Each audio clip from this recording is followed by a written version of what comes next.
Solution des problèmes énergétiques auxquels est confronté notre pays figurant en bonne place parmi les sujets évoqués à Moscou par la délégation de haut niveau conduite par le ministre de l'économie et des Finances. Il a été question notamment de la réalisation d'ici juin 2025 de centrales solaires d'une capacité de 200 à 300 MW pour contribuer à résorber le gap entre la production et les besoins en énergie de notre pays.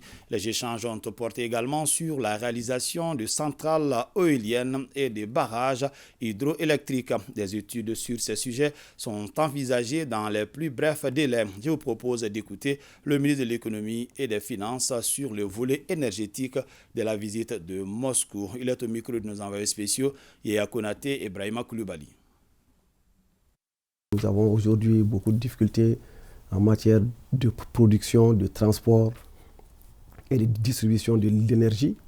Donc cela va nous permettre de réduire, en tout cas très significativement, le gap qu'il y a entre la production qui est réalisée et la production qui est disponible au niveau de la distribution, étant donné tous les problèmes liés à la vétusté du transport et tous les problèmes liés aux sources d'énergie, parce qu'aujourd'hui nous produisons l'énergie sur la base du thermique. Donc sur ce projet, nous avons fait de grandes avancées. L'équipe technique qui était là a longtemps discuté pendant 2 jours avec la société Novavune, et le délai pour l'installation de la centrale et de la mise en production de la centrale est fixé entre le 31 décembre 2024 et le 30 juin 2025. Donc déjà, cette société avait demandé des documents qui ont été analysés. Donc ils ont à peu près toutes les études disponibles aujourd'hui. Ils doivent aller dans les meilleurs délais, en tout cas d'ici la fin du mois de décembre.